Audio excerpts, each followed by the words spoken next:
So there you are. If some look at the way certain newspapers have on a daily basis present certain stories depending on their slant. So let's now turn to some specifics that we have in the United States of America. Remember that each town has at least one newspaper, some two, and they're going to be liberal or conservative. We look, of course, at the king daddy of them all, a giant, and that's the New York Times. Without really getting into the politic part of it, it's also just a fantastic newspaper, the best in the world for sure. I mean, just for instance, if you want to read about the civil war going on right now in Burma, you go to page 71 of the New York Times, they'll have a story on it, and it's not from some wire, it's from their Burma representative the New York Times has there.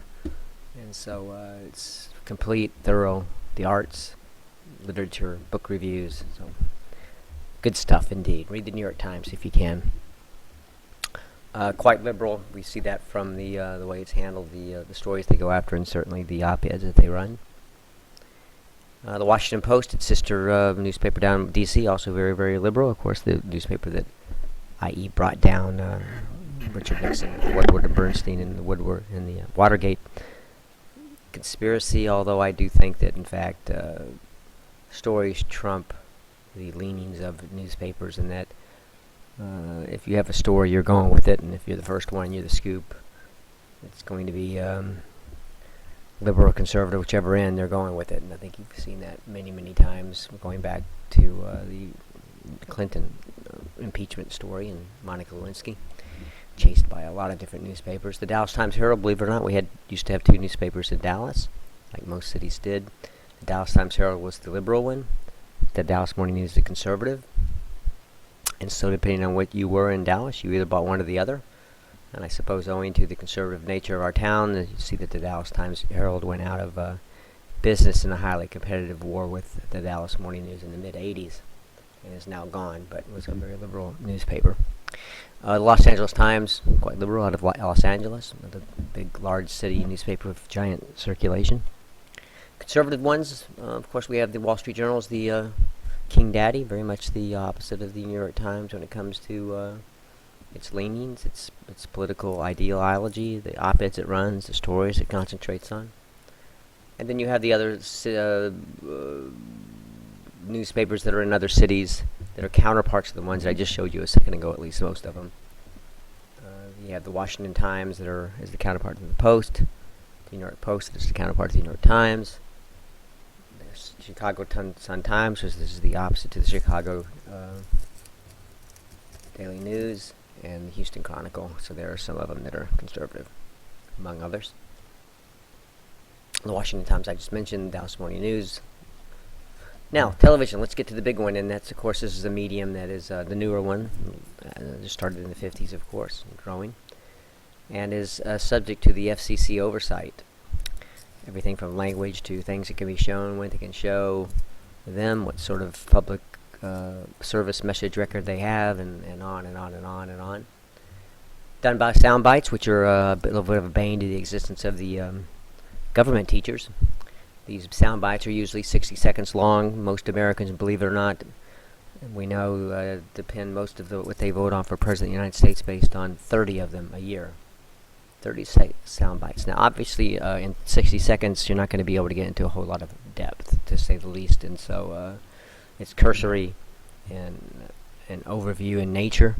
I suppose it's better than nothing, but it's hardly more than a very sort of simple branding of the story in the most simplistic of terms, and offer them more bombastic ways to put it forward to get people to listen to them.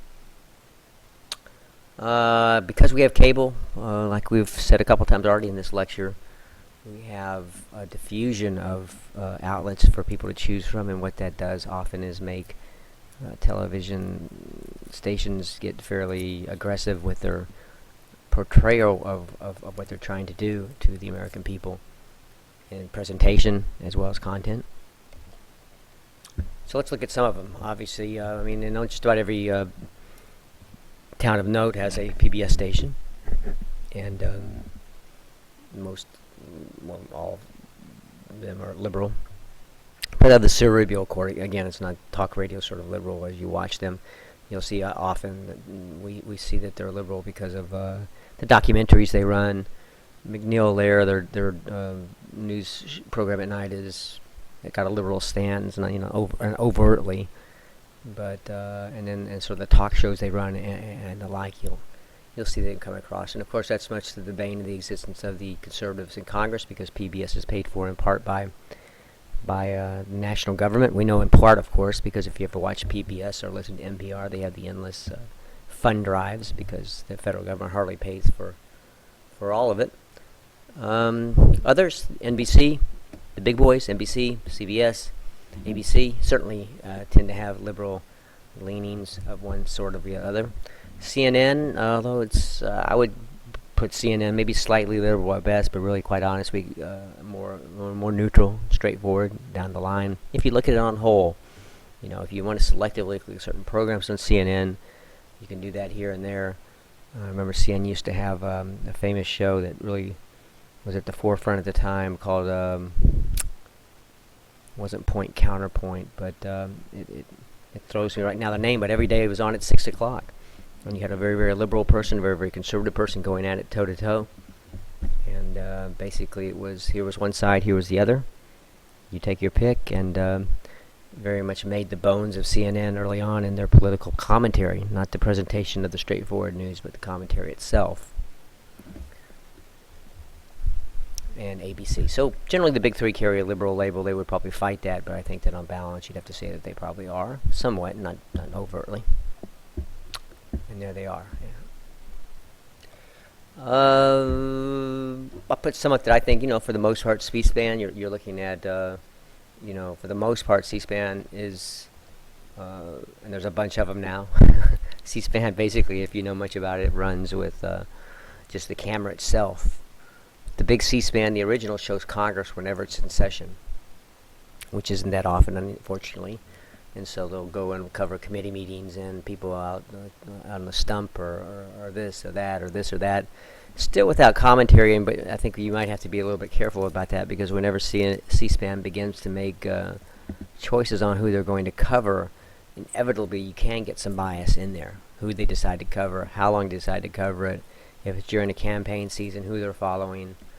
Inevitably, even without an announcer, I think you might be able to see that we've got some bias possibly able to sneak in. But on the most part, C-SPAN that works without a commentator, pretty neutral.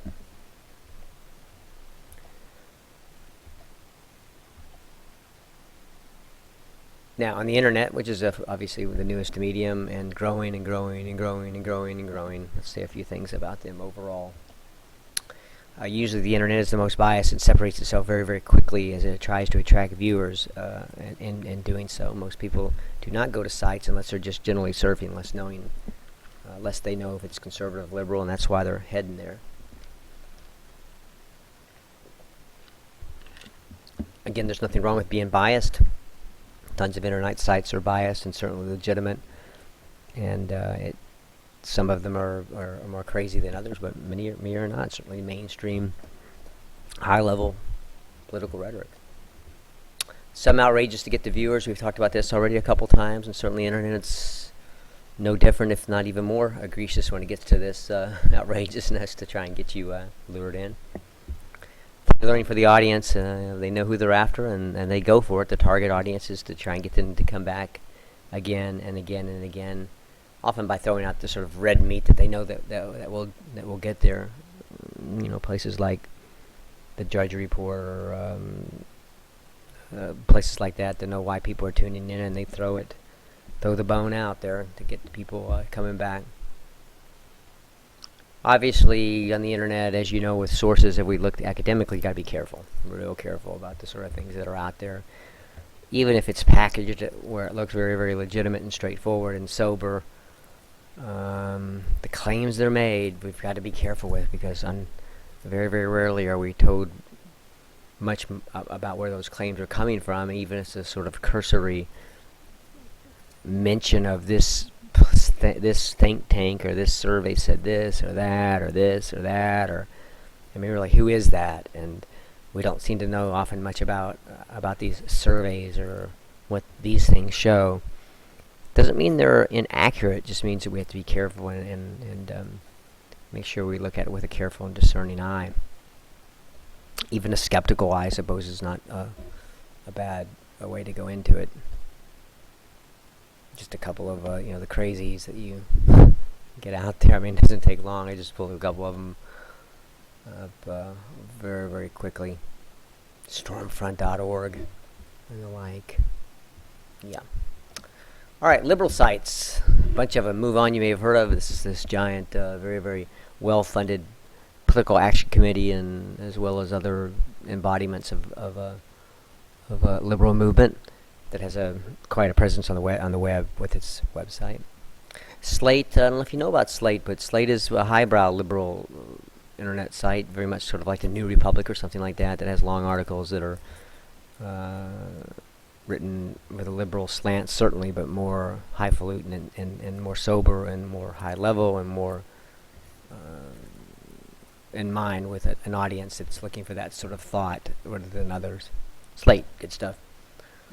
The DNC, of course, you always go to the Democratic National Committee for the official byline, and they're obviously going to have quite the slant to the liberal end of things, the DNC. Just threw some in, you have your different sites for your people running for office. Obviously, you have the Democratic Party has one, the White House one, Mr. Clinton, Mr. Obama has one, and these are some of the more mainstream ones when you're looking for liberal thought.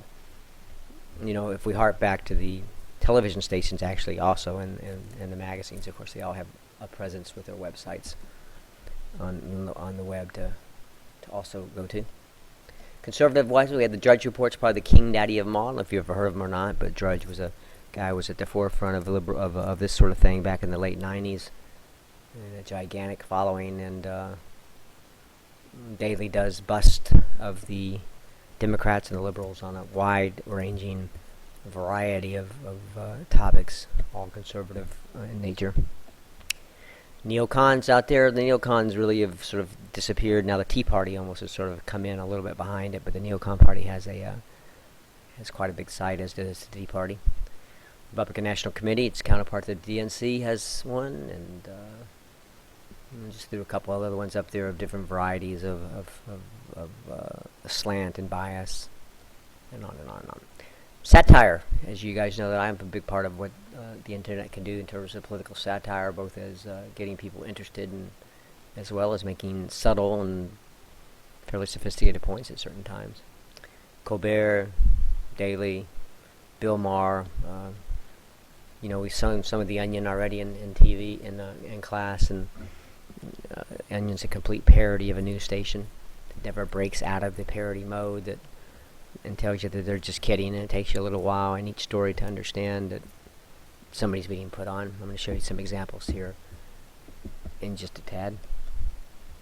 The National Lampoon, that's quite a funny site, and millions and millions and millions of others. We're going to be looking at internet sites here as we analyze our media, as we continue our media analysis, and you'll be going out and finding some, and of course you're going to find no shortage of all satirical sites of one outlandish manifestation or another, from sophisticated to crude in one form, shape, or fashion. Before we end this one, and I'm going to show you a couple things from The Onion and from The Daily Show, overall lessons about the media. We need not to be led, got to be sophisticated, and that only comes from knowledge, so that we're not being led down the path by people who are just saying things and saying that they're true, and who knows that they're not when it comes to the factual basis of them all. There's nothing wrong with opinion, but when you begin to equate opinion with fact, we've got to be careful, man, especially on the internet. We have to understand they have agendas just like everybody does, and the internets are probably more so, as we said, more targeted, and so the more targeted the agenda, the more careful we have to be with what's being presented to us. We have to realize that most Americans like bright, shiny pennies and ribbons and kitties and mom and baseball and apple pie, and not long rhetorical writing about this or that or this or that. And because of that, some of the stuff in the internet knows they can dumb down and get away with it. We got to be careful. Therefore, you should want more than that. You should demand more than that. You should expect more than that. And I hope you do. Do you? Go forward, my friends, and do so. Now we'll show a few things from The Daily Show and The Onion as we finish up our look at the media.